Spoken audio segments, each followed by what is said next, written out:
திருச்சிற்றம்பலம். கல்லால் நிழன்மலை வில்லாரருளிய பொல்லாரினை மலரு நல்லார் புனைவரே.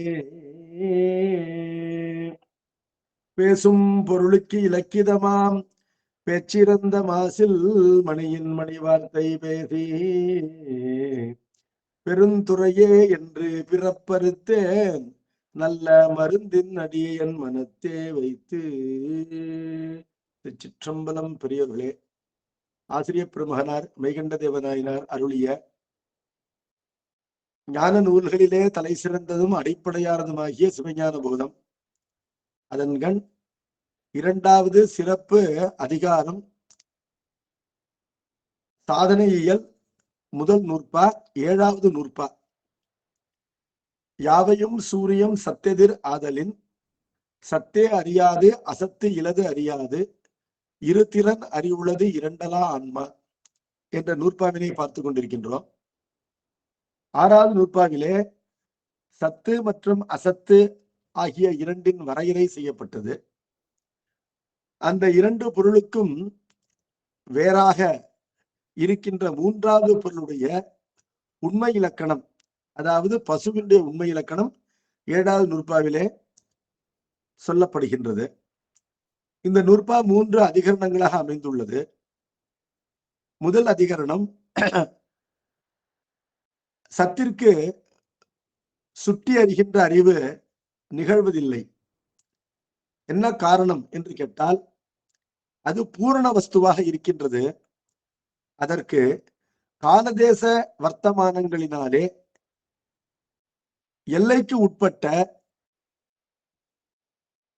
பயன்பாடுகள் தேவையில்லை என்பதனால அதற்கு சுட்டறிவு நிகழப்போவதில்லை. ஆகவே அது அசத்தினை தனக்கு பின்னமாக புதியதாக சுட்டி அறியப்படுகின்ற பொருளாக அறியப்போவதில்லை. இவ்வாறு சத்திற்கு அசத்தினை பற்றிய அறிவு நிகழாமைக்கு காரணம் சத்தினுடைய பூரணத்துவமும் சர்வ வியாபகத்துவமும் என்று அறிய வேண்டும். ஆகவே சத்தின் முன்னர் அசத்து விளங்கி தோன்றாது என்பது முதல் செய்தி. இரண்டாவது அதிகரணம் இரண்டாவது செய்தியை கூறுகின்றது. அசத்து என்பது அச்சித்து, அதற்கு அறிகின்ற அறிவு இல்லை. ஆகவே அது அறிவித்தாலும் அறியாது என்பதனால அது எக்காலத்தும் எவ்விடத்தும் சத்தினை அறியப் போவதில்லை என்பது இரண்டாவது செய்தி, இரண்டாவது அதிகரணத்திலே கூறப்படுகின்றது. இப்பொழுது சத்து அசத்தினை அறியாது, அசத்து சத்தினை அறியாது என்பதனால சத்திற்கு அசத்து பயன்படாது, அசத்திற்கு சத்து பயன்படாது. அப்பொழுது இந்த சத்து அசத்து ஆகின்ற இரண்டு பொருள்களும் மூன்றாவது ஒரு பொருளால் அறியப்படும். அந்த மூன்றாவது பொருளுக்கே பயன் தரும் என்பது தெளிவாகின்றது. அந்த மூன்றாவது பொருள் யாது என்று கேட்டால் அதுவே உயிர், அதுவே ஆன்மா என்று ஆன்மாவினுடைய இலக்கணத்தை இப்பொழுது மூன்றாவது அதிகரணத்திலே கூறுகின்றார். மூன்றாவது அதிகரணத்தினுடைய மேற்கோளாக சூத்திரத்தினுடைய மூன்றாவது அடியையே அமைக்கின்றார் நம்முடைய ஆசிரியர்.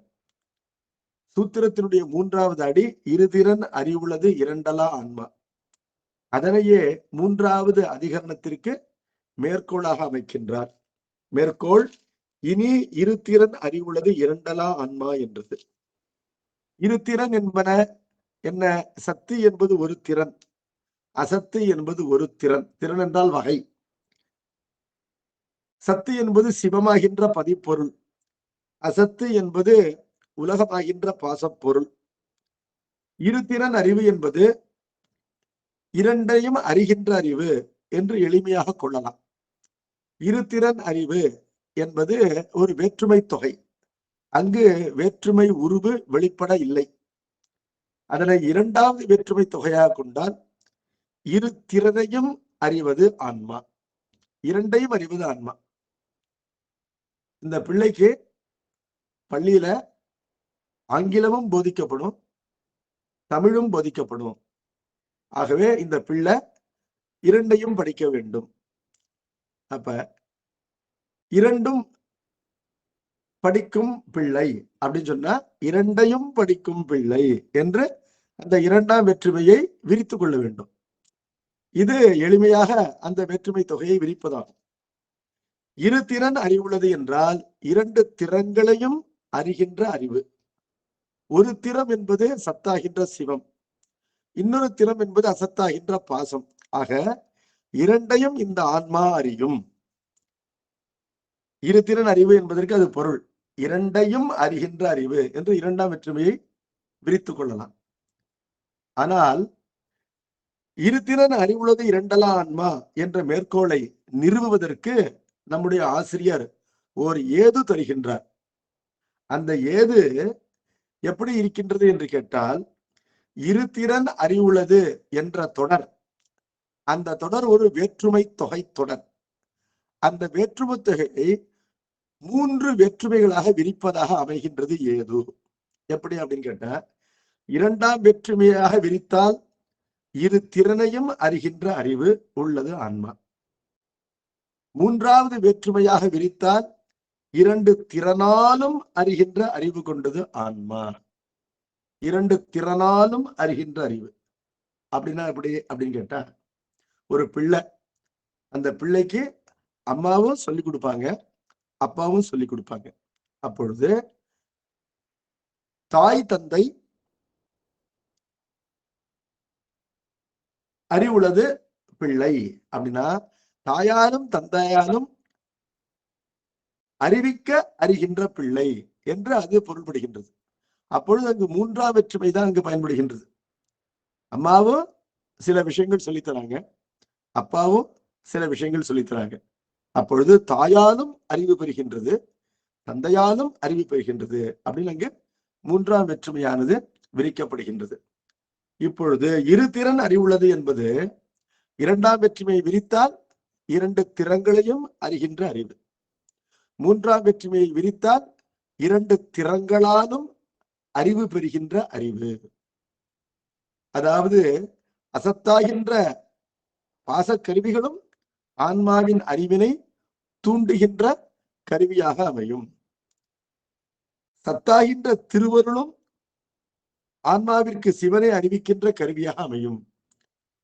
அதாவது அசத்தாலே அசத்தினை ஆன்மா அறியும், சத்தாகிய திருவருளாலே சத்தாகிய சிவத்தை ஆன்மா அறியும். அசத்தாகின்ற ஐம்பொறிகள் மற்றும் மனம் புத்தி அகங்காரமாகின்ற அகக்கருவிகள் இவற்றினாலே அசத்தாகின்ற உலகத்தை அறியும். சத்தாகிய திருவருள், அந்த திருவருளினாலே சத்தாகிய மெய்ப்பொருளாகின்ற சிவத்தை அறியும் என்பதனாலே சத்தாலே சத்தை அறியும், அசத்தாலே அசத்தை அறியும் என்று மூன்றாம் வேற்றுமையும் அங்கு விரிக்கலாம். இரு திறனாலும் அறிவுள்ளது ஆன்மா. சரி, அடுத்தது இந்த ஆன்மாவின் இயல்பு எப்படிப்பட்டதுன்னு கேட்டா, இது எந்த ஒரு பொருளையும் அறிந்தாங்க அறியாது. அறிந்த அந்த நேரத்திலேயே அறியப்பட்ட பொருளோடு தன்னை ஒற்றுமைப்படுத்திக் கொள்ளும். ஒற்றுமைப்படுத்திக் கொள்ளுதலே ஆங்கிலத்திலே ஐடென்டிபிகேஷன் என்று கூறுவார்கள். அப்படியே அழுந்தி போதல், தானாகவே நினைத்தல், தானாகவே பாவித்து தானாகவே ஆகிவிடுதல். ஆகவே அறியப்பட்ட பொருளை தானாக நினைத்து தன்னை அறியப்பட்ட பொருளாகவே ஆக்கி கொண்டு விடுதல், பாவித்தல். ஒரு பொருளை அறிவதனால ஆன்மா அப்பொருளின் வண்ணமாகவே ஆகிவிடும். அப்பொழுது உலகத்தை அறிகின்ற ஆன்மா அறிந்ததோடு இல்லாமல் அறியப்பட்ட உலகப் பொருளிலே தான் அழுந்தி அந்த பொருளின் வடிவத்தை தான் பெற்றுவிடும்.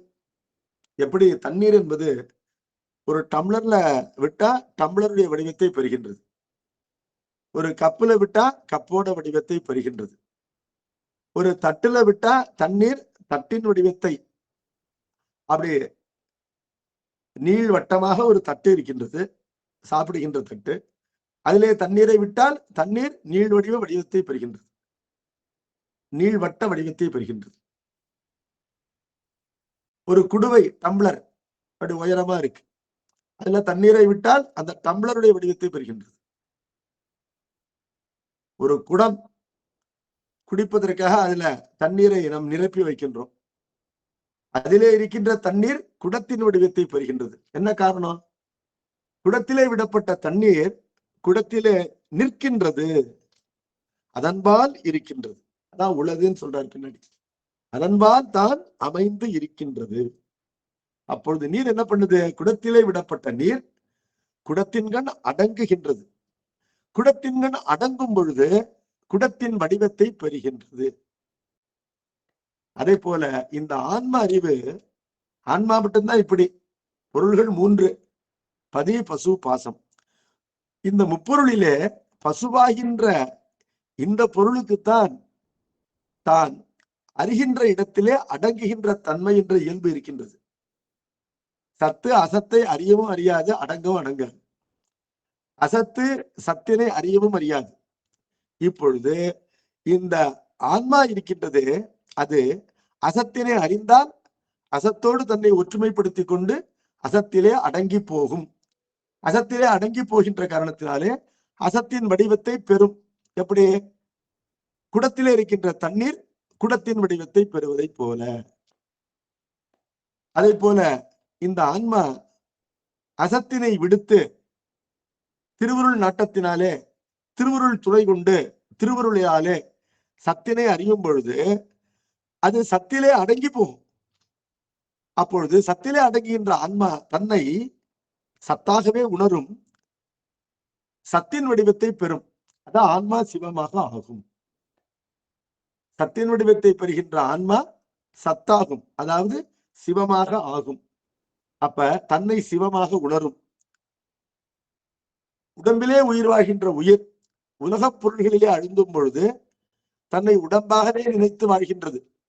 அடிப்படையில எனக்கு நான் இந்த உடம்பு என்ற எண்ணம் தான். அதனாலதான் நான் பிறந்த குலத்தை என்னுடைய குலமாக கருதுகின்றேன். என்னுடைய மனைவிக்கு நான் என்னை கணவனாக கருதுகின்றேன். என்ன காரணம்? என்னை உடம்பாக கருதுவதுதான் காரணம், வேற ஒன்றும் காரணம் கிடையாது. என்னுடைய பிள்ளைக்கு நான் என்னை தந்தையாக கருதுகின்றேன். என்ன காரணம்? என்னை இந்த உடம்பாக கருதுவதுதான் காரணம், வேறொரு காரணமும் கிடையாது. நான் எம்எஸ்சி எம்டெக் எல்லாம் படித்து பாஸ் பண்ணி ஒரு என்ஜினியரா வேலை பார்க்கிறதா கருதுறேன். அப்போது எம்டெக் படித்தவனாக என்னை கருதுகின்றேன், ஒரு என்ஜினியர் என்று என்னை கருதுகின்றேன். இதற்கெல்லாம் கூட அடிப்படையில என்னை உடம்பாக கருதுவதுதான் காரணம் என்பதனால இந்த உயிர் முதலிலே உலகத்தை அறியும் பொழுது அடிப்படையிலே தன்னை உடம்பாக அறிந்து விடுகின்றது.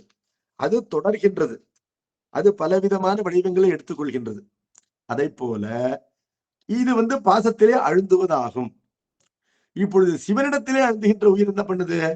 அது தான் உடம்பு என்ற எண்ணத்தை கைவிட்டு விடுகின்றது. உடம்பு என்ற எண்ணத்தை கைவிட்ட அந்த அளவிலேயே உறவுகள் எல்லாம் கைவிடப்படுகின்றன. என்ன காரணம்? உடம்பிற்குத்தானே எல்லா உறவுகளும் என்பதனால எந்தாய் சுற்றம் மற்றுமெல்லாம் என்னுடைய பந்தம் அறுத்து என்னை ஆண்டு கொண்ட பாண்டிப்பிரான் இணையார் திருவடி என் தலைமையில் வைத்தனுமே துணையான சுற்றங்கள் அத்தனையும் துறந்தொழிந்தேன். எல்லா எண்ணங்களும் கைவிடப்படுகின்றன.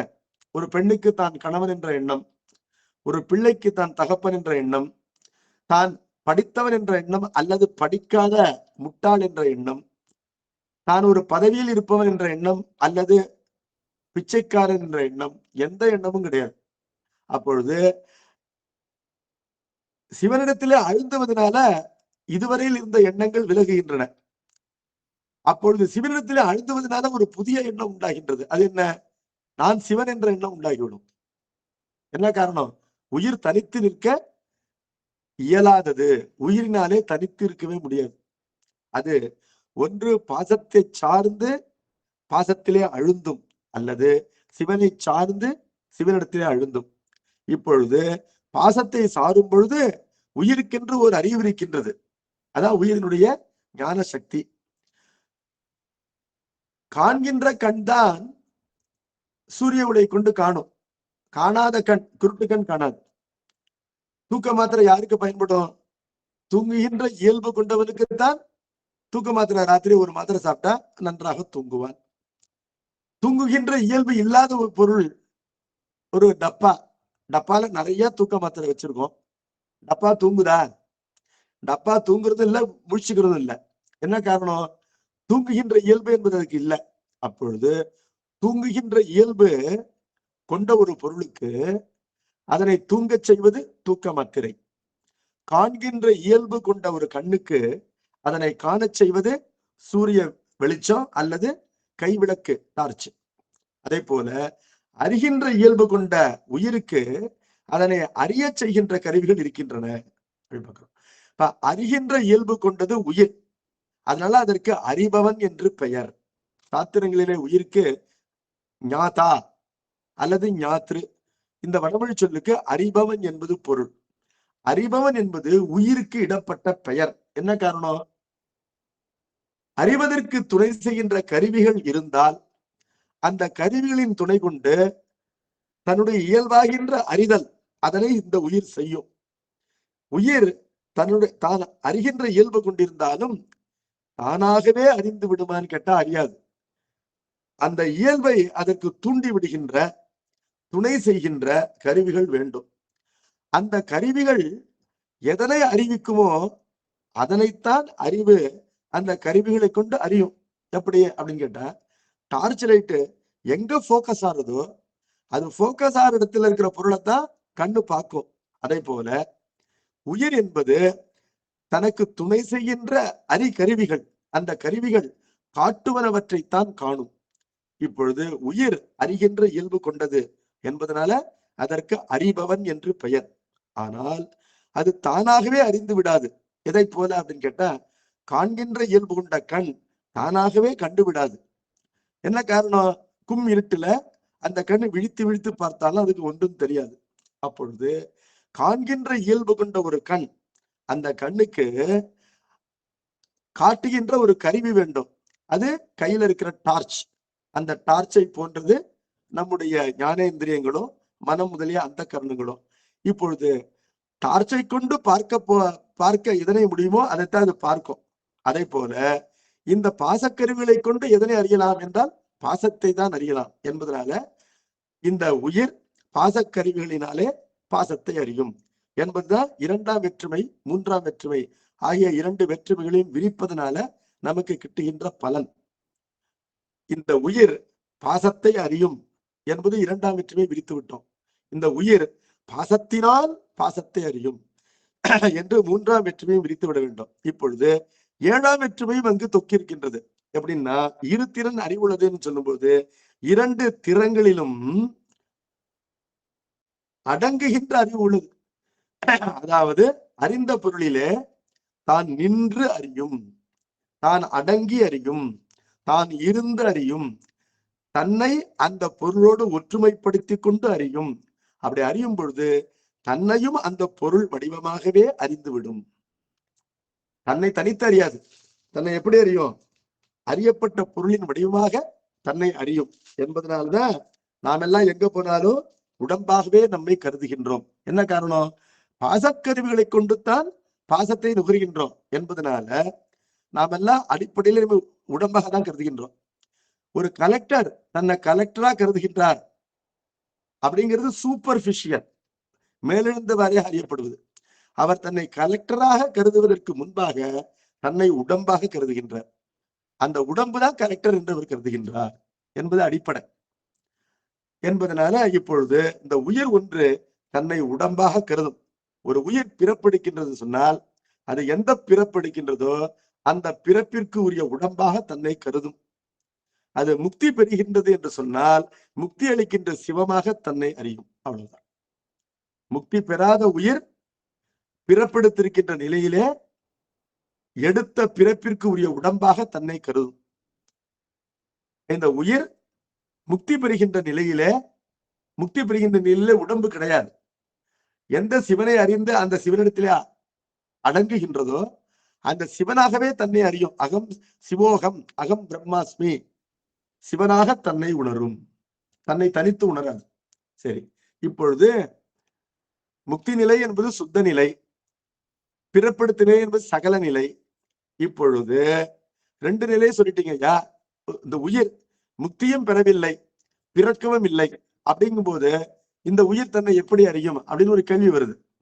அதாவது ஆணவ மலத்திலே இந்த உயிரானது கட்டுண்டு இருக்கின்ற நிலை, அதற்கு கேவலம் என்று பெயர். அந்த நிலையிலே உயிர் தன்னை ஆணவமாகவே அறியும். எப்படின்னா, ஆணவத்தின் இயல்பு எதனையும் அறியாதிருப்பது. அப்பொழுது உயிரும் தன்னை அறியாதவனாகவே நினைத்துக் கொண்டிருக்கும். தனக்கு எந்த அறிவும் நிகழ்வதற்கு வாய்ப்பே இல்லை என்று தன்னை இருளாகவே அது கருதி கொண்டிருக்கும் என்று பார்க்கின்றோம். என்ன காரணம்? அந்த கேவல நிலையிலே உயிரானது ஆணவத்திலே அழுந்து இருக்கின்றது. சகல நிலையிலே அந்த ஆணவத்தினுடைய பிடி நெகிழ்ந்து மாயா கருவிகளின் துணை கொண்டு பாசத்தை அறிய தொடங்குகின்றது என்பதனால இந்த உயிர் தன்னை உடம்பாக கருதும். இப்பொழுது முக்தி நிலையிலே அது பாசக்கருவிகளை விடுத்து அவற்றிலிருந்து தன்னை நீக்கிக் கொண்டு திருவருள் துணை கொண்டு சிவனிடத்திலே அழுந்தும் பொழுது தன்னை சிவனாகவே கருதும். இப்பொழுது உயிர் என்றைக்குமே தன்னை தனியாக அறியாது. அதனால்தான் உயிர் இரு திறன் அறிவுள்ளதுன்னு சொன்னார். உயிர் தன்னையும் அறியும் என்று சொன்னால் முத்திறன் அறிவுள்ளதுன்னு சொல்லியிருக்கணும். உயிர் என்பது கடவுளை அறியும், உயிர் என்பது உலகினை அறியும், உயிர் என்பது தன்னையும் அறியும் என்று சொல்லும் பொழுது முத்திறன் அறிவுள்ளதுன்னு சொல்லணும். அப்படி முத்திறன் அறிவுள்ளது என்று சொல்லாமல் இரு திறன் அறிவுள்ளது இரண்டலா ஆன்மா.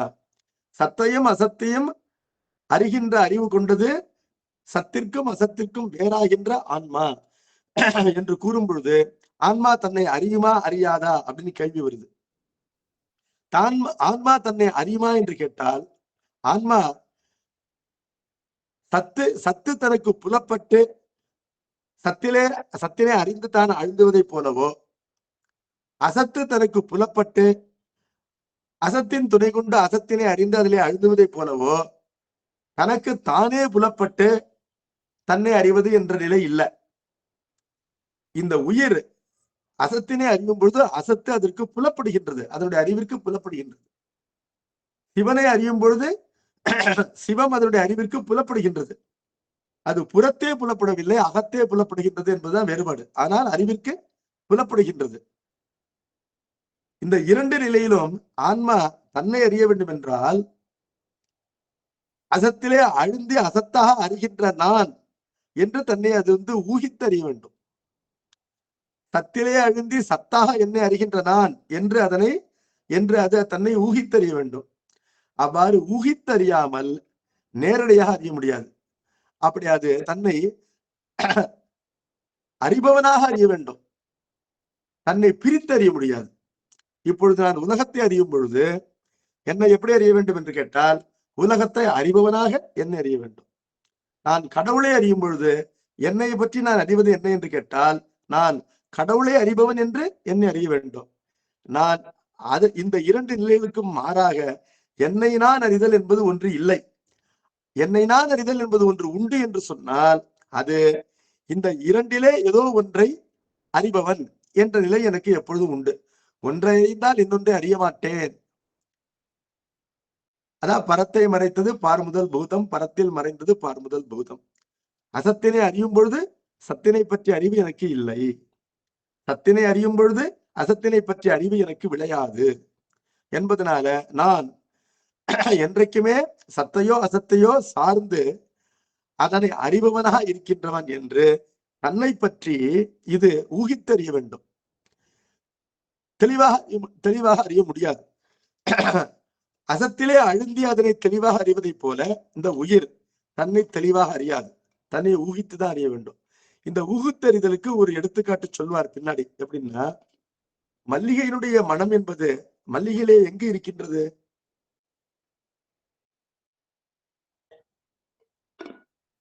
அது எங்கு இருக்கின்றது என்பது புலப்படாது. ஆனால் அது மல்லிகையில் தான் இருக்கின்றது, அதற்கு வெளியிலே இல்லை. ஆகவே மல்லிகையின் மனம் மல்லிகையில் தான் இருக்கின்றது என்று ஊகித்து அறியப்படுவதை போல, தாமரையின் மனம் அந்த தாமரையில் தான் இருக்கின்றது என்று ஊகித்து அறியப்படுவதை போல, ஒரு மலரின் மனம் அதற்கு புறத்தே இல்லாமல் தனித்து வெளிப்பட்டும் தோன்றாமல், ஆனால் இல்லை என்று கூற முடியாது, இருக்கின்றது என்று ஊகிக்கலாம். அதை போல இந்த அறிபவன் தன்னை அறிய வேண்டும். ஆனால் இந்த அறிபவன் என்றைக்குமே தான் அல்லாத சத்தையோ அல்லது அசத்தையோ தான் அறிவான், தன்னை தனித்து அறிய மாட்டான் என்பதனால இருதிறன் அறிவு உள்ளது இரண்டலா ஆன்மா என்றார். முத்திறன் அறிவு உள்ளது இரண்டலா ஆன்மா என்று சொல்லல. அப்படி முத்திறன் அறிவு இல்லை, இருதிறன் அறிவுதான் இருக்கின்றது என்று சொல்வதனால ஆன்மா இல்லை என்று ஆகிவிடாது. என்ன காரணம்? ஆன்மா தன்னை அறியாது என்று இதற்கு பொருளா? ஆன்மா தன்னை அறியாது என்று சொன்னால் அறியப்படாத பொருள் இல் பொருள் என்ற இலக்கணப்படி ஆன்மா இல் பொருள் சூனியம் என்று ஆகும். அப்படி ஆகாது. என்ன காரணம்னா அறிபவன் தான் இவன் என்பதனால இவன் தன்னை தனக்குத்தானே புறத்தே வைத்து அறிவதில்லை என்பது பொருள். இப்பொழுது இருதிறன் என்பதுனா இரண்டாம் வேற்றுமை மற்றும் மூன்றாம் வேற்றுமையை விரித்து கொண்டோம். ஏழாம் வேற்றுமையும் விரித்து விட்டோம். எப்படின்னா இருதிறன் அறிவு என்பது இரண்டு திறங்களிலும் திறங்கள் பாலும் திறங்களின் கண்ணும் அழுந்தி நிற்கின்ற அறிவு. சொல்லும்போது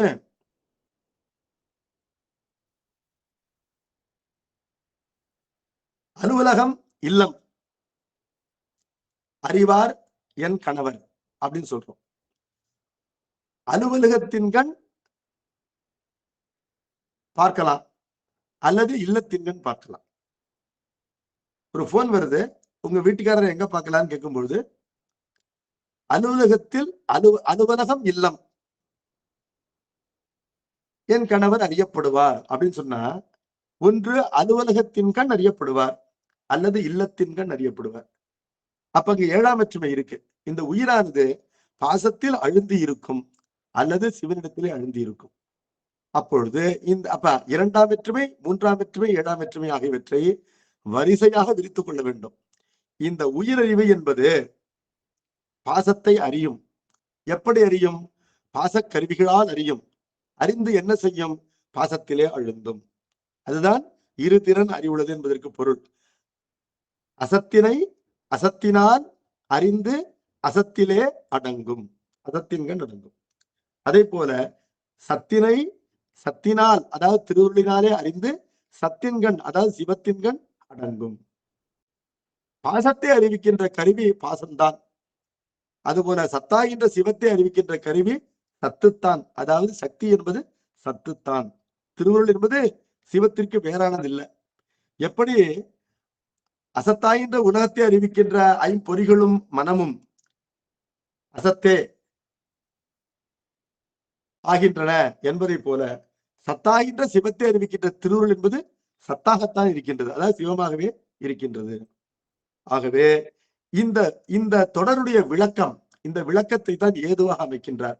அந்த ஏது என்ன அப்படின்னு கேட்டா இருதிறன் அறிவுள்ளது இரண்டலா ஆன்மா என்ற மேற்கோளுக்கு ஏது அல்லது பொழிப்புரை, அதன் விளக்கம் என்பது இவ்விரண்டரையும் அறிவதாய் கமா உபதேசியாய் நின்ற கமா அவ்விரண்டன்பாலும் அறிவு உள்ளதாய் உள்ள அதுவே அவ்வான்மாவாம் என்றது. இந்த நீண்ட தொடரிலே 3 செய்திகள் இருக்கின்றன. ஆகவே இந்த தொடரை 3ஆக உடைத்துக் கொள்ள வேண்டும். எப்படி அப்படின்னா இவ்விரண்டனையும் அறிவதாய் உள்ள அதுவே அவ்வான்மாவாம் அப்படின்னு ஒண்ணு. இது எப்படின்னா ஒரு பிராக்கெட்டுக்குள்ள A + B + C இருக்கு, பிராக்கெட்டுக்கு வெளியில X இருக்கு. அப்படின்னா என்ன ஆகும்? XA + XB + XC என்று அந்த பிராக்கெட்டை உடைக்கணும். அதே போல உள்ள அதுவே அவ்வான்மாவாம் அப்படிங்கிறது பிராக்கெட்டுக்கு வெளியில X போல இருக்கு. பிராக்கெட்டுக்குள்ள 3 விஷயம் இருக்கு. என்ன விஷயம் இருக்கு? இவ்விரண்டனையும் அறிவதாய் பிளஸ் உபதேசியாய் நின்ற பிளஸ் அவ்விரண்டன்பாலும் அறிவு உள்ளதாய் அப்படின்னு இருக்கு. அப்பொழுது இவ்விரண்டனையும் அறிவதாய் உள்ள அதுவே அவ்வான்மா அப்படின்னு ஒரு சென்டென்ஸ் கொண்டு வரணும். உபதேசியாய் நின்ற அதுவே அவ்வான்மா.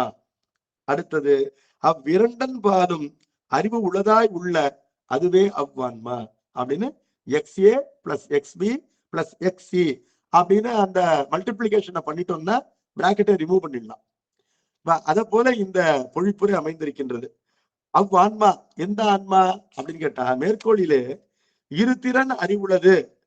இரண்டலா ஆன்மா என்று சொல்லப்பட்ட அந்த ஆன்மா இருதிறன் அறிவுள்ளது என்பதற்கு விளக்கத்தை இப்பொழுது பொழிப்புரையிலே கூறுகின்றார். இது ஒரு ஏது இல்லை, ஏதுவை போல் அமைந்திருக்கின்ற பொழிப்புரை. என்னன்னா முதல்ல இரண்டாம் வேற்றுமை விரிக்கின்றார். அவ்விரண்டனையும் அறிவதாய். கண்ணு என்ன பண்ணும்? கண்ணு எதெல்லாம் காட்டுறோமோ அதெல்லாம் பார்க்கும். அப்பொழுது பாசத்தையும் பார்க்கும், சத்தினையும் பார்க்கும் அப்படின்னு பார்க்கிறோம். விரோதை என்பது பாசத்தினை காட்டும், அப்பொழுது பாசத்தை பார்க்கும். திருவுருள் என்பது சிவனை காட்டும், அப்பொழுது சிவனை பார்க்கும். எது காட்டப்படுகின்றதோ அதனை கண் காணும் என்பதனால இவ்விரண்டனையும் அறிவதாய். காட்டுவித்தான் ஆதொருவர் காணாதாரே, காண்பாரார் கண்ணுதலாய் காட்டாக்காலே. அப்பொழுது பாசத்தை திரோதை காட்டுகின்றது, சிவனை திருவுருள் காட்டுகின்றது என்று பார்க்கின்றோம். ஆகவே காட்டப்படுவதை காட்டுவதாக காண்கின்றது கண் என்பதனால அவ்விரண்டனையும் அறிவதாய் உள்ள அதுவே அவ்வான்மா என்பது இருதிறன் அறிவுள்ளது என்பதற்கு ஒரு விளக்கம். அதே தொடருக்கு இன்னொரு விளக்கம் என்னன்னு கேட்டா, உபதேசியாய் நின்ற அதுவே அவ்வான்மா. உபதேசினா என்ன அர்த்தம் அப்படின்னா, உபதேசம்னா அறிவுரை. என்னப்பா உபதேசம் பண்ற அப்படின்னு கேட்கிறோம். என்ன அர்த்தம்? ஏன்பா எனக்கு புத்திமதி சொல்ற அப்படின்னு அர்த்தம். அப்ப உபதேசம் அறிவுரை என்பது நான் தெரிஞ்சிக்காத எனக்கு ஒருத்தர் சொல்றது தானே. அப்பொழுது நான் அறிய வேண்டியவற்றை அறிய வேண்டும் என்று எனக்கு துணை செய்வதுதான் உபதேசம் என்பதனால இந்த உயிரானது பாசத்தை அறிய வேண்டும் என்றால் அது தன் அறிவினாலேயே அறிந்து விடாது. அது அறிவதற்கு அந்த அறிவிற்கு துணை செய்கின்ற கருவிகள் வேண்டும். ஆகவே இந்த ஆன்மா என்றைக்குமே உபதேசியாய் நிற்கும். தானாக இதனை அறியாது, அறிவிக்கவே அறியும். உபதேசாய் நிற்கிறது என்பது அறிவிக்க அறிதல் என்பது பொருள். சொல்லி கொடுத்தாதான் புரிஞ்சுப்பானே தவிர தானா புரிஞ்சுக்க மாட்டான் அப்படின்னு அர்த்தம். நம்ம எல்லாருமே அப்படித்தான். நம்மிலே தானாகவே அறிபவர்கள் பொருள் யாருமே கிடையாது. ஏதோ ஒரு நிலையில ஒரு குழந்தையா இருக்கும்போது ஒரு அப்சர்வேஷன் இருக்கு, உலகம் உணர்த்துகின்றது. ஆகவே எந்த நிலையிலும் உயிர் என்பது தான் அறியாத பொருளை இன்னொருவர் அறிவிக்கத்தான் அறிந்து வந்திருக்கிறது. எவ்வளவு பெரிய ஞானியா இருந்தாலும் சரி, உயிரின் இலக்கணம் என்பது அறிவிக்க அறிவதுதான். தானாகவே அறிதல் என்பது உயிருக்கு இலக்கணமாகாது, அவங்க எவ்வளவு பெரியவங்களா இருந்தாலும். அப்பொழுது தானாகவே அறிதல் என்பது கடவுளுக்கு தான் இலக்கணம். உயிர் என்பது என்றைக்குமே ஒரு சிறிய உண்மையையோ அல்லது பெரிய உண்மையையோ ஏற்கனவே அறிந்து வைத்திருப்பவர்கள் அறிவிக்க அறியும்.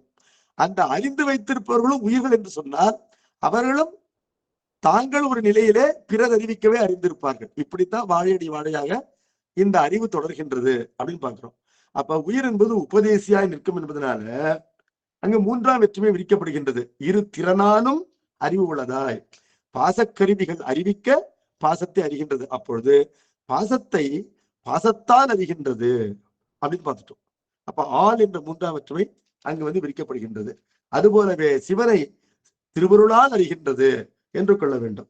இப்ப மூன்றாவது என்னன்னு கேட்டா, அவ்விரண்டன் பாலும் அறிவு உள்ளதாய். அவ்விரண்டன் பாலும் அறிவு உள்ளதாய்ன்னு சொன்னா அர்த்தம்னா, இரண்டன் பால் அப்படிங்கிறத வச்சுக்கோங்க. ஒன்று குடம், இன்னொன்று ஒரு பெரிய அண்டா அப்படின்னு வச்சுக்கோ. இப்ப இரண்டன் பாலும் அறிவு உள்ளதுன்ற அறிவு என்பது நீர். இப்பொழுது குடத்திலே விட்ட நீர் குடத்தின் வடிவத்தை பெறும், அண்டாவிலே விட்ட நீர் அண்டாவின் வடிவத்தை பெறும். அந்த நீர் குட நீர், அதன் வடிவம் குடத்தின் வடிவம். இந்த நீர் அண்டா நீர், இதன் வடிவம் அண்டாவின் வடிவம். என்ன காரணம்? நீர் அங்கு அடங்கி அந்த வடிவத்தை பெறுகின்றது.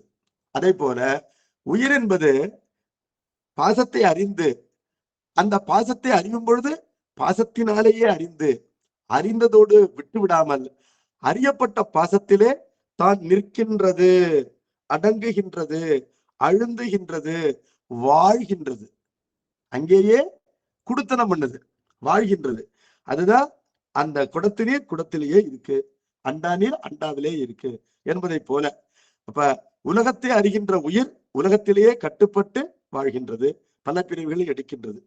சிவனை அறிந்த உயிர் சிவனிடத்திலேயே அடங்கி போகின்றது, மீண்டும் பிறப்பதே இல்லை, அது சிவனை மட்டும்தான் அறியும் என்று பார்க்கின்றோம். இது ஒரு நிலை. இப்பொழுது இந்த உயிர் தன்னை எப்படி அறியும் என்பது இரண்டாவது நிலை. இப்பொழுது பாசத்தை அறிகின்ற உயிர் தன்னை பாச வடிவமாக அறியும். அந்த நீர் அண்டாவில் இருக்கிற நீர் இருக்கே, அதற்கு தன்னை பற்றிய ஒரு உணர்வு உண்டு என்று கொண்டோம்னு வச்சுங்க. நீர் என்பது ஒரு ஜடப்பொருள், அது தன்னைத்தான் அறியாது. ஆனால் உயிர் என்பது அறிவு பொருள். அது அறிவு பொருள் என்றால் அது தன்னை அறிய வேண்டும் அப்படின்னு ஒரு கட்டுப்பாடு இருக்கு.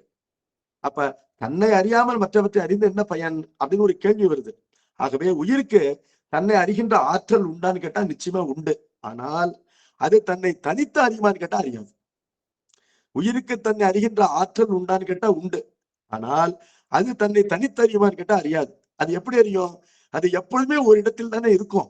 அப்பொழுது எந்த இடத்தில் இருக்கின்றதோ அந்த இடத்தின் வடிவத்தை, இயற்கையை, பண்பினை, குணத்தினை தன்னதாக பாவிக்கும்.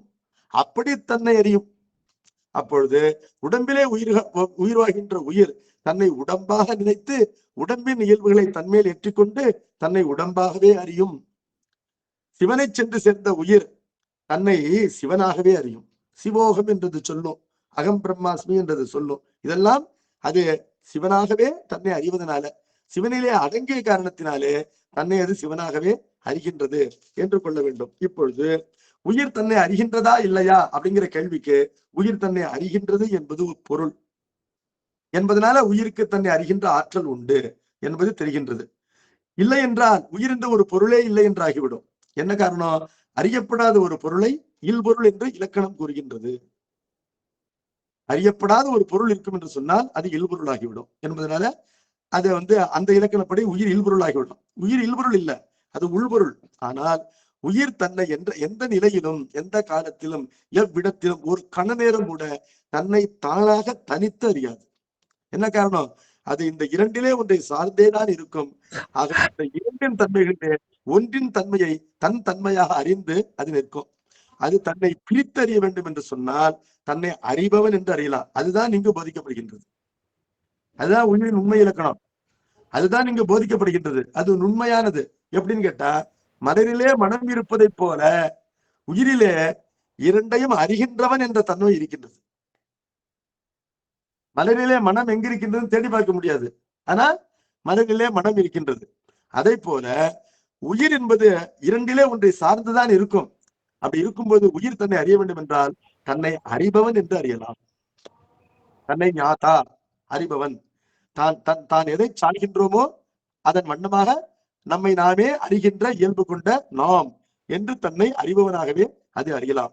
அந்த உண்மை இலக்கணம் தான் இங்கு போதிக்கப்படுகின்றது. அதாவது உயிர் என்பது சார்ந்ததன் வண்ணம் இருக்கும் என்பது அதனுடைய உண்மை இலக்கணம். அது இங்கு போதிக்கப்படுகின்றது.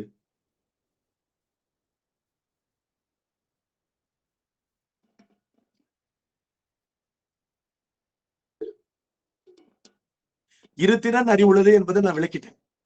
இரு திறன் அறிவுள்ளது என்பது இரு திறனை அறியும் அறிவு, இரு திறனாலும் விளக்கப்படும் அறிவு, இரு திறங்களிலும் அடங்கி அழுந்துகின்ற அறிவு என்று விளக்கிவிட்டு இதை சொல்லணும்னா, ஆன்மா பெத்த காலத்திலே அசத்தாகிய உலகத்தையே அறியும். உலகத்தை அறியும் பொழுது கடவுளை அறியாது. ஆன்மா அசத்தாகிய கருவிகளினால் அந்த அசத்தாகிய உலகத்தை அறியும். ஆன்மா எந்த உலகத்தை அறிகின்றதோ அதிலே அழுந்தி தன்னை அந்த உலகமாக உணரும். அப்படிங்கிறது பெத்தம். முக்தி என்று பார்க்கும் பொழுது ஆன்மா சத்தாகிய சிவத்தையே அறியும். சிவத்தையே அறியும் என்று சொல்ல அர்த்தம், சிவத்தை அறியும் பொழுது சிவத்தை மட்டும்தான் அறியும், சிவமல்லாததை அறியாது. அதே போல ஆன்மா சிவனுடைய திருவுருளாகின்ற கருவியை கொண்டுதான் சிவத்தை அறியும். எந்த கருவி சிவனை அறிவிக்கின்றதோ அந்த கருவி சிவனுக்கு வேறானது இல்லை. அதை திருவுருள் என்று கூறுகின்றோம். அது சூரியனுக்கு அதனுடைய கிரணம் என்பது வேறானது இல்லை என்பதை போல என்று கொள்ள வேண்டும். இப்பொழுது திருவுருள் துணை கொண்டு ஆன்மா சிவத்தை அறியும் பொழுது அறிந்தாங்க அறிந்து விட்டு விடுவா அப்படின்னு கேட்டா அறிந்தாங்க அறிந்து விட்டு விடாது. அது முன்னர் பாசத்திலே அழுந்தியதை போல இப்போது சிவனிடத்திலே அழுந்தி விடும். அழுந்தி விடுவதனால அது தன்னை சிவனாகவே அறியும். முன்னர் உலகத்திலே தன்னை உடம்பாகவே அறிந்து வாழ்ந்ததை போல இப்பொழுது உயிர் முக்தி நிலையிலே தன்னை சிவனாகவே அறிந்து இன்புற்று இருக்கும் என்று பார்க்கின்றோம். ஆன்மா அசத்தை அசத்தால் அறிந்து அசத்திலே அழுந்தும், ஆன்மா சத்தை சத்தால் அறிந்து சத்திலே அழுந்தும் என்பது மேற்கோளுக்கே மேற்கோளிலேயே சொல்லப்பட்டு விட்டது. ஆனால் அந்த மேற்கோளிலே அது சுருக்கமா இருக்கு. அதனை விரித்து சொல்ல வேண்டும் என்பதற்காக மேற்கோளுக்கு விளக்க உரை போல ஏது கூறுகின்றார். மேற்கோள் என்பது என்ன? இருதிறன் அறிவுள்ளது இரண்டலா ஆன்மா. அதற்கு என்ன விளக்கம்? இவ்விரண்டனையும் அறிவதாய் கமா உபதேசியாய் நின்ற கமா அவ்விரண்டன்பாலும் அறிவு உள்ளதா என்றால் அவ்விரண்டன்பாலும் அடங்குகின்ற அறிவு உள்ளதாய் அர்த்தம்.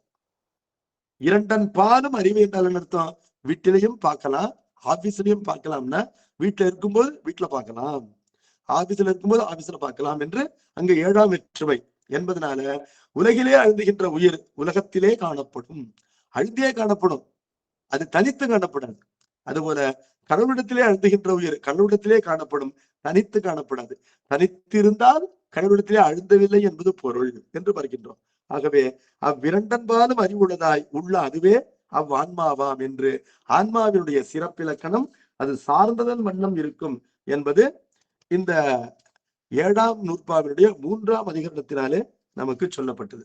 இப்பொழுது இருதிறன் அறிவுள்ளது என்பதை விளக்கிட்டோம். இரண்டலா ஆன்மா என்பதை விளக்க வேண்டும். இந்த ஆன்மா இரண்டும் கிடையாது, மூன்றாவது தான் அப்படின்னு சொல்றார். அதை ஏற்கனவே சென்ற வகுப்புல சொன்னேன், இருந்தாலும் அதை மீண்டும் ஒரு தடவை கேட்கணும். எப்படி கேட்கணும்னு கேட்டா, ஆன்மா இரண்டலா ஆன்மான்னு சொல்லப்பட்டது. அது சத்தும் ஆகாது அசத்தும் ஆகாதுன்னு சொல்லப்பட்டது.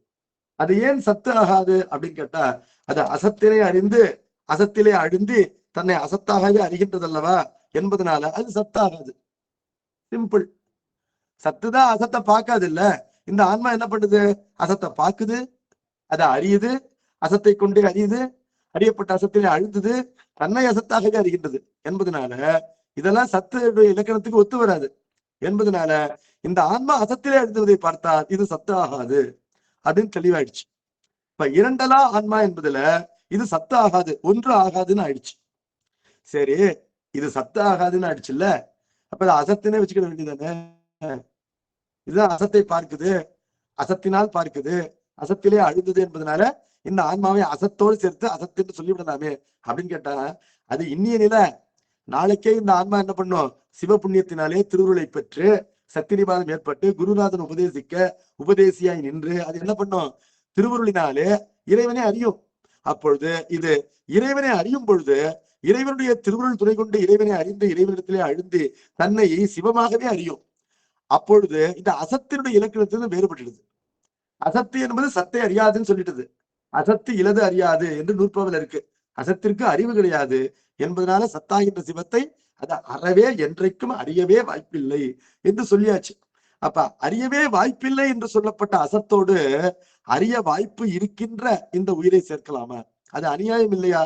அது முறையாகாது என்பதனால இன்றைக்கு இந்த உயிர் உலகத்திலே கட்டுப்பட்டு கிடந்தாலும் இது நாளைக்கு முக்தி பெறும் என்பதனால இதனை அசத்து என்று சொல்லக்கூடாது. ஆகவே இருதிறன் இரண்டலா ஆன்மா என்பது கரெக்டா இருக்கு. இது அசத்தும் ஆகாது, இது சத்தும் ஆகாது என்று ஆகிவிட்டது. இப்பொழுது சத்தும் ஆகாது அசத்தும் ஆகாது என்பதுதான் இரண்டலா ஆன்மா என்பதற்கு பொருள். இப்ப சத்தும் ஆகாது அசத்தும் ஆகாதுன்னு சொன்னா ஆன்மாவை என்னன்னு சொல்றது அப்படின்னு ஒரு கேள்வி வருது. இது சத்தும் ஆகாது அசத்தும் ஆகாது இருந்தாலும் சத்தின் தன்மையையும் பெறும் அசத்தின் தன்மையும் பெறுகின்ற வாய்ப்பு இருக்கின்றது.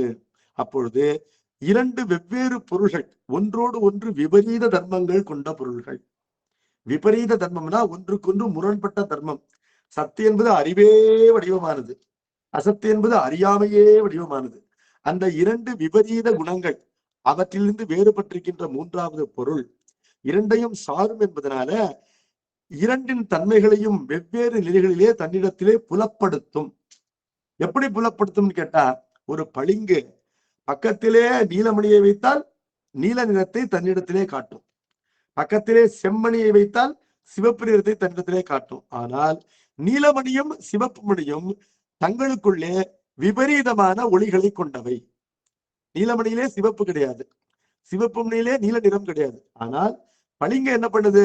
நீலமணியை பக்கத்துல வச்சுக்கிட்டு நீல நிறத்தை காட்டுது, சிவப்பு மணியை பக்கத்துல வச்சுக்கிட்டு சிவப்பு நிறத்தை காட்டுது. பளிங்கு என்பது நீலமணியா சிவப்பணியான்னு கேட்டா அது நீலமணியும் அன்று, சிவப்பு மணியும் அன்று. ஆனால் இரண்டின் புனிதத்திலே பெற்று வெளிக்காட்டும் என்பதனால சத்தும் ஆகாது அசத்தும் ஆகாது என்றாலும் அது சத்திலிருந்து முற்றிலும் வேறுபட்டதா அப்படின்னு கேட்டா அப்படி இல்லை. அது சத்தினை தன்னிடத்திலே பெற்றுக்கொள்கின்ற தன்மை கொண்டது. சத்தாகின்ற தன்மையும் அந்த உயிருக்கு இருக்கின்றது. அது அசத்து ஆகாது என்பதனால அது அறவே அசத்திலிருந்து வேறுபட்டதான்னு கேட்டா அப்படி கிடையாது.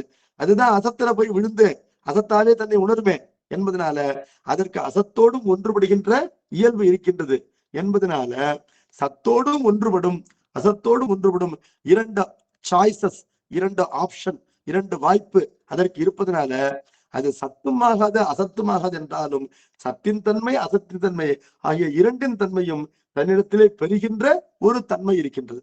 இப்பொழுது இங்குதான் நம்ம எச்சரிக்கையா புரிஞ்சுக்கணும். இரண்டின் தன்மையும் தன்னிடத்திலே பெறுகின்ற தன்மை என்பது இரண்டின் தன்மையின் கூட்டு என்று சொல்லிவிடலாமா அப்படின்னு ஒரு கேள்வி வருது. எப்படின்னா காஃபியினுடைய டிகாக்ஷன் பசும்பால், காய்ச்சப்பட்ட பசும்பால், தேவையான இனிப்புக்கு சர்க்கரை, இனிப்பே தேவையில்லைனாலும் கசப்பா காஃபி சாப்பிடலாம். இப்பொழுது பாலும் காஃபி டிகாஷனும் இரண்டும் வேறுபட்ட குணங்கள் கொண்டவை. காஃபி என்பது இரண்டினுடைய மிக்சர். அதை போல காஃபி என்பது இரண்டலா ஆன்மா என்று கொண்டு இரண்டினுடைய மிக்சர் என்று பார்ப்பதை போல இந்த உயிரை பார்க்கலாமா அப்படின்னா பார்க்க கூடாது. என்ன காரணம்? காஃபில ஒரே நேரத்துல பாலின் சுவையும் இருக்கின்றது, காஃபியினுடைய கசப்பும் இருக்கின்றதுன்னு பார்க்கிறோம். காஃபியினுடைய கசப்பும் மனமும் நமக்கு தேவைப்படுகின்றது, பாலினுடைய இன்சுவையும் தேவைப்படுகின்றது. இரண்டுமே இருக்கு அந்த காஃபில, இரண்டு சுவையும் உணரலாம். அதே போல இந்த உயிர் என்பது சதசத்து என்று பெயர் பெறுகின்றது. அப்படிப்பட்ட ஒரு பெயரை இங்கு கொடுக்க போறார். சதசத்து என்றால் சத்து பிளஸ் அசத்துன்னு அர்த்தம். சத்து பிளஸ் அசத்து சதசத்து என்று வரும்பொழுது அதன் பொருள் காஃபியில டிகாக்ஷனும் பாலும் இருப்பதை போல உயிரினத்திலே சத்தும் அசத்தும் இருக்கின்றன என்று கொள்ளலாமா கேட்டா அப்படி கொள்ளக்கூடாது. ஏன் கொள்ளக்கூடாதுன்னா மாறுபட்ட இயல்புகளை கொண்ட ஒரு பொருள் என்று ஒன்று இல்லை. அது இரண்டு மாறுபட்ட பொருள்களின் கூட்டுத்தானே தவிர அது ஒரு பொருள் ஆகுது. என்ன புரிஞ்சுக்கணும்? இரண்டு மாறுபட்ட தர்மங்கள் ஒரு பொருளிடத்திலே விளங்க மாட்டார். அப்படி விளங்கினால் அது மாறுபட்ட தர்மங்களை கொண்ட இரண்டு பொருளினுடைய கூட்டு தான். அது தனிப்பொருள் இல்லை, அது தனித்த ஒரு பொருள் இல்லை. காஃபி என்பது தனித்த பொருள் இல்லை. காஃபி என்பதே விளைகின்றதா? நம்ம குடிக்கிற காஃபியை சொல்றேன், காஃபி பிளான்ட சொல்லல. அது விளையல, அது நம்ம உண்டாக்குற ஒரு மிக்சர் தான் என்பதனால இந்த உயிர் என்பது அவ்வாறு கலப்பு பொருள் அன்று, அது தனிப்பொருள்.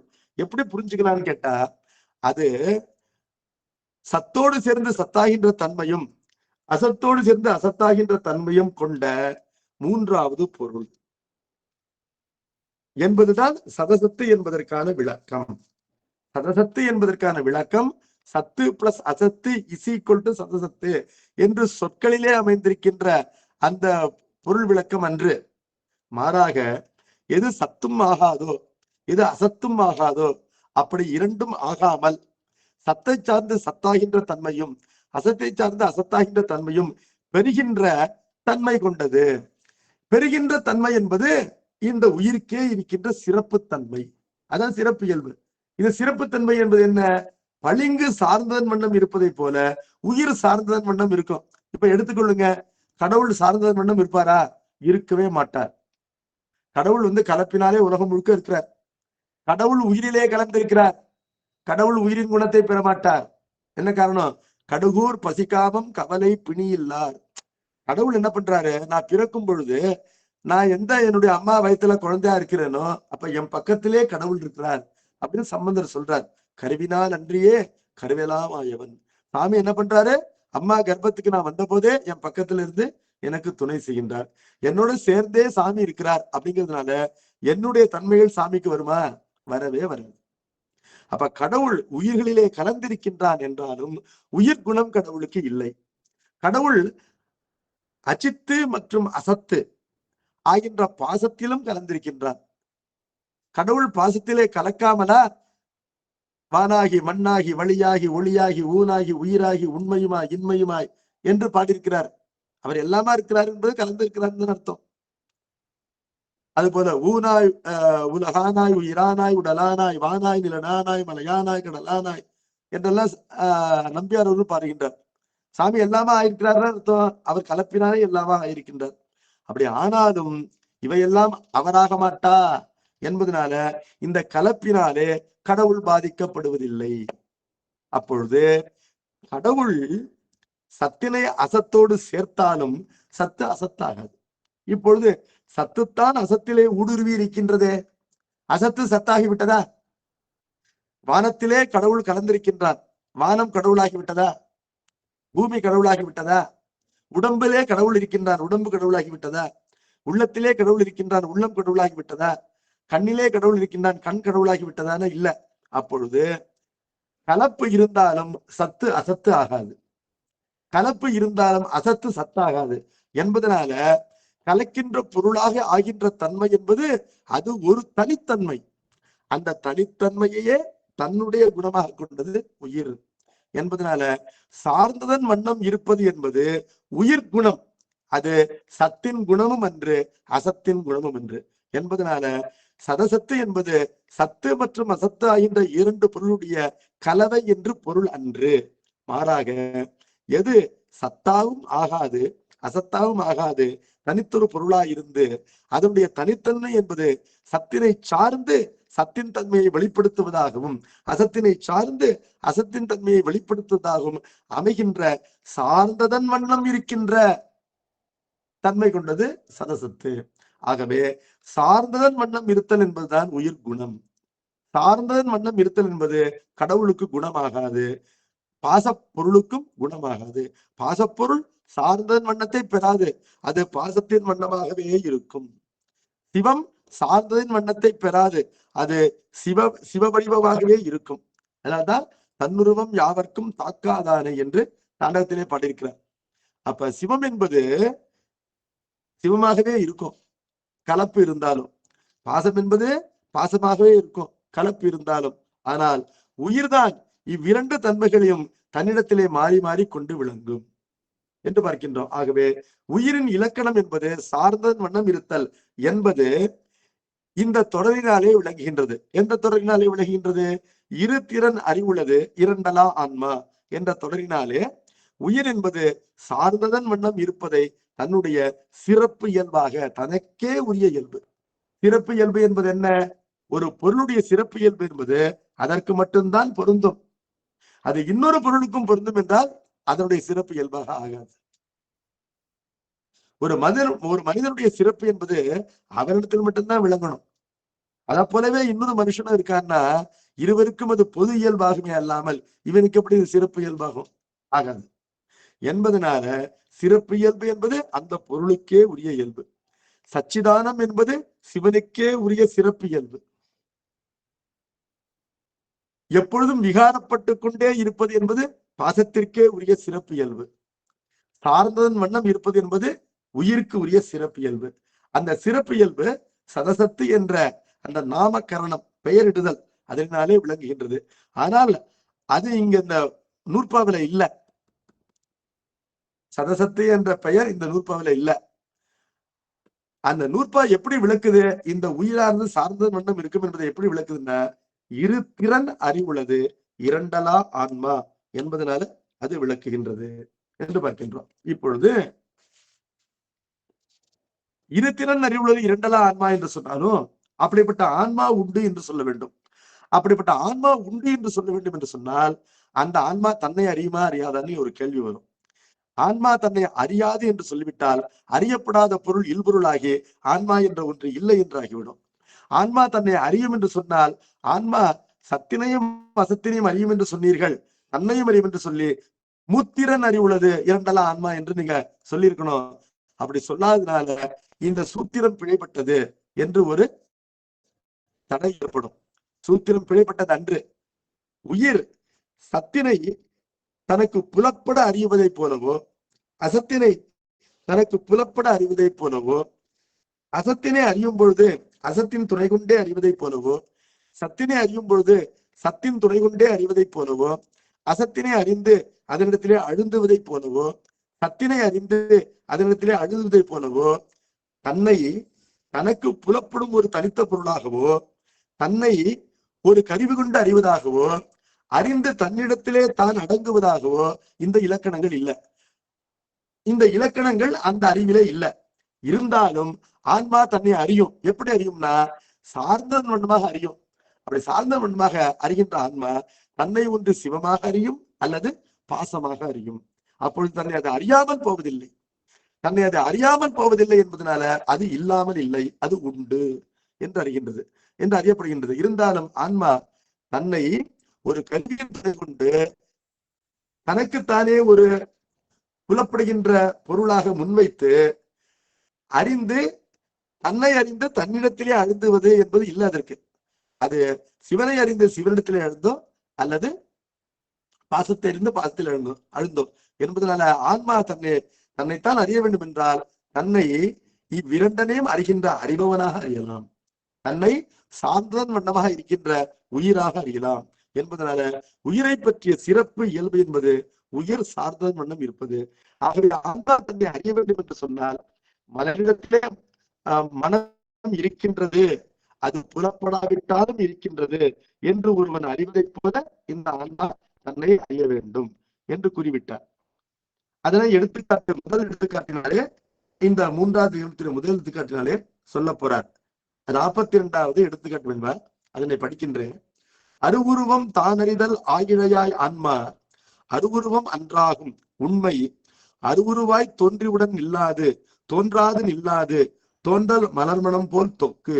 எளிமையான பாடல் தான். இது எப்படி பொருள் செய்யணும்னா, அரு அப்படின்னா உருவமற்றதுன்னு அர்த்தம். அது மிக மிக நுண்ணியது என்ற பொருளிலே வருகின்றது. ரொம்ப நுண்ணிய ஒரு பொருளுக்கு உருவம் என்பது இருக்கா. அடுத்து உருவம் என்பது என்ன? சின்ன உருவமா இருந்தாலும் சரி, பெரிய உருவமா இருந்தாலும் சரி, புலனாதல் என்பதனால உருவம் கொண்டது அப்படின்னு தெரியுது. நோக்கரிய நோக்காகவும் நுணுக்கரிய நுண்ணுணர்வாகவும் அறிகின்ற ஆன்மாவிற்கு உள்ளே இருப்பதனாலையும், ஆன்மாதான் அறிகின்றான் சிவனை, இருந்தாலும் அறிகின்ற இந்த ஆன்மாவிற்கு வெளியிலே சிவன் இல்லை, அறிகின்ற ஆன்மாவிற்கு உள்ளேதான் சிவன் இருக்கின்றான். ஆன்மா அப்படி இல்லை, ஆன்மாவிற்கு வெளியிலே இருக்கின்றது. இந்த உடம்பு கூட நமக்கு வெளியில தான் இருக்கு. நாம நினைச்சுக்கிட்டு இருக்கோம் உடம்பு நமக்குள்ள இருக்குன்னு. ஆனால் சிந்திக்கும் பொழுது அந்த நினைத்து பார்க்கின்ற உயிருக்கு வெளியிலே உடம்பு அமைகின்றது. எல்லா கருவிகள் உட்கொண்டு ஆராய்கின்ற உயிருக்கு வெளியிலே வந்துவிடும் என்பதனால வெளியிலே இருக்கின்ற உலகத்தையும் உயிர் அறிகின்றது. தனக்குள்ளே இருந்து தன்னை இயக்குகின்ற இறைவனையும் அவனுடைய திருவுருளைய அடங்கி இருந்து உயிர் அறிகின்றது. உயிர் என்பது என்றைக்குமே அறிபவன் தான். இவ்வாறு இந்த இரண்டு பொருளையும் அனுபவித்து அறிதலோடு மட்டுமில்லாமல் இந்த இரண்டு பொருளை பற்றியும் நூல்கள் வாயிலாகவும் அறிகின்றது. இது உயிர்.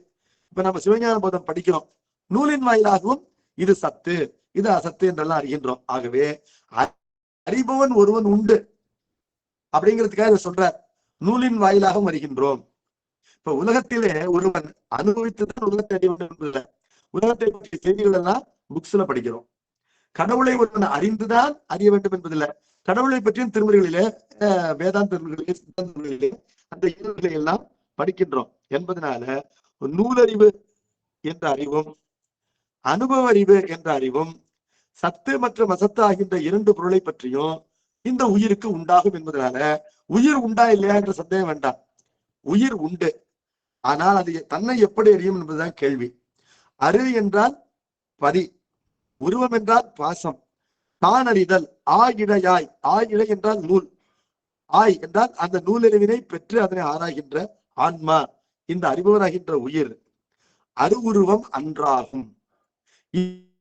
இது அருவத்தை அறிவதனாலேயே அரு அன்றாகும், உருவத்தை அறிவதனாலே உரு அன்றாகும். அதாவது கடவுளை அறிவதனால அறிகின்ற ஆன்மா கடவுள் அன்று. ஏன்? கடவுள் அறியப்படும் பொருள்.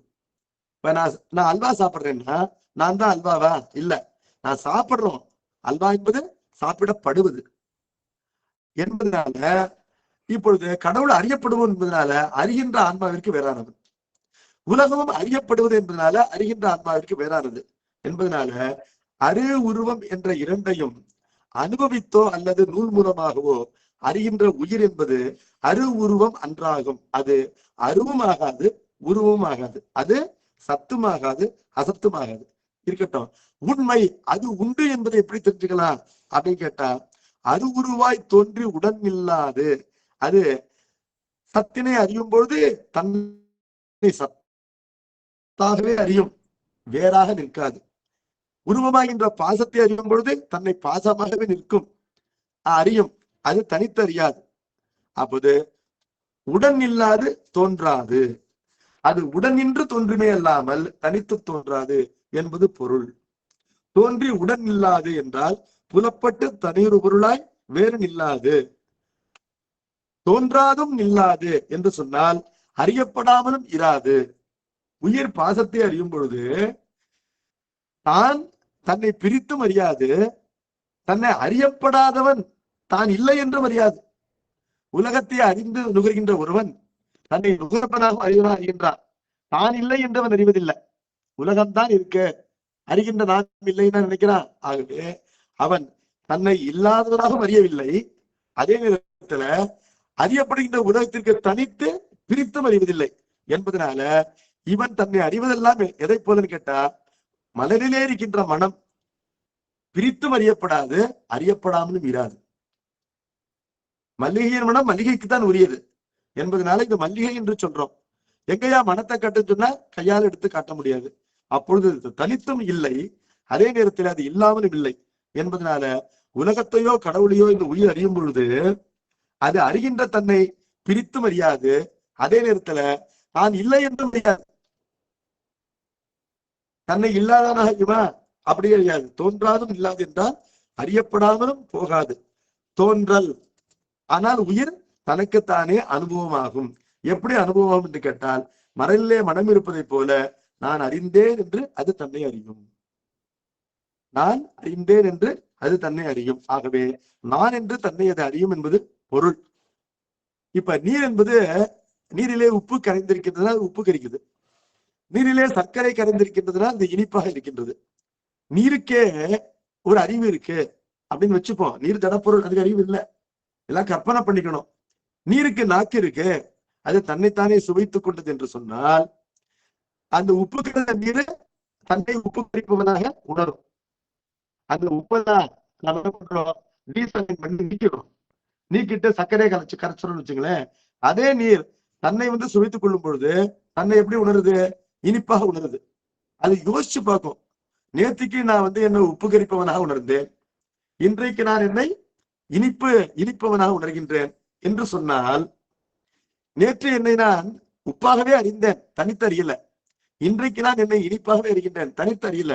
ஆனால் இப்படி அறிபவன் தான் நான் என்று அது தன்னை அறியும்.